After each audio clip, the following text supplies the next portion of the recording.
It happened on the 1st of February. The military moved swiftly to seize power in Myanmar. It was a bloodless coup. You would remember this. A fitness instructor was filming a dance routine when the coup unfolded behind her. 10 days later, the picture has changed. This is what Myanmar looks like now.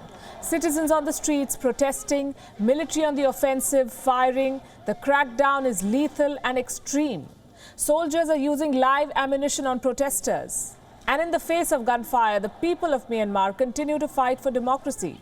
Tonight on Gravitas, we have for you 5 videos from Myanmar that describe how the military is conducting a brutal crackdown and violating human rights. This is a people's rebellion that the generals have failed to crush so far. Video number 1 came 3 days ago. These pictures are from outside a high school in Mayawadi. A protest against the military. These people were demanding the release of Aung San Suu Kyi. But policemen in uniform pulled out their rifles. They fired in the air and arrested protesters as they tried to leave.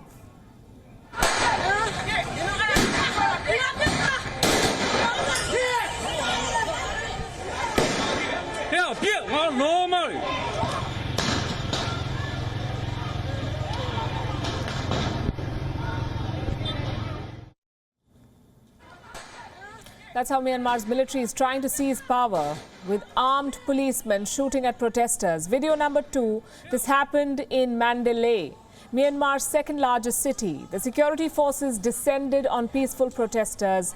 They were armed, and the moment they arrived, they fired in the air. Let me repeat this. This protest was peaceful until the firing from the police began. An eyewitness captured what happened.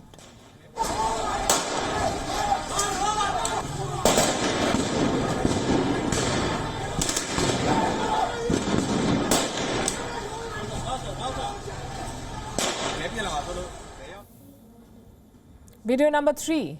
This happened on Tuesday, February the 9th. Things took a turn for the worse. What I'm about to show you may be disturbing for some viewers. This video is from Naypyidaw, the capital of Myanmar. A woman was out on the streets protesting against the coup. Wearing a red shirt and a helmet, suddenly a gunshot was fired and the woman collapses to the ground. This protester was shot in the head. She's now fighting for her life. Reports say she's critical and brain dead, shot in the head. Tens of thousands of protesters have taken to the streets. They're putting their lives on the line for their country. Meanwhile, the generals are still rounding up democratically elected leaders. This is video number 4 from Yangon. This happened today. These are the offices of the National League for Democracy, Aung San Suu Kyi's party. Myanmar security forces conducted a raid here last night. Why?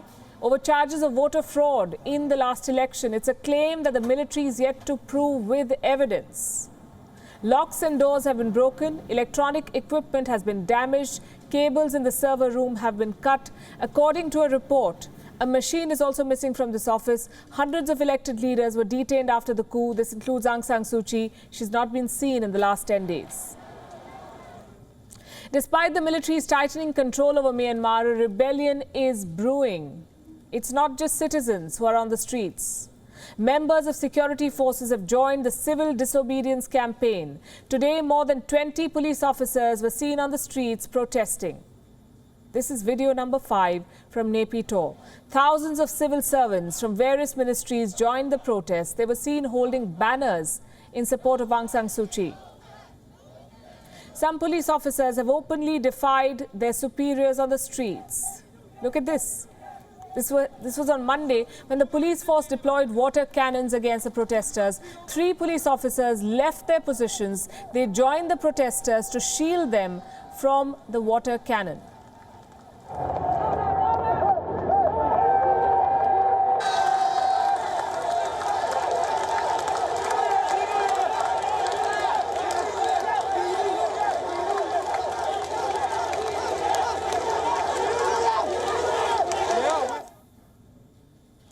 The coup in Myanmar was bloodless, but the aftermath is not. These people have tasted democracy and they're not ready to let go of it, even when faced with guns. WION is now available in your country. Download the app now and get all the news on the move.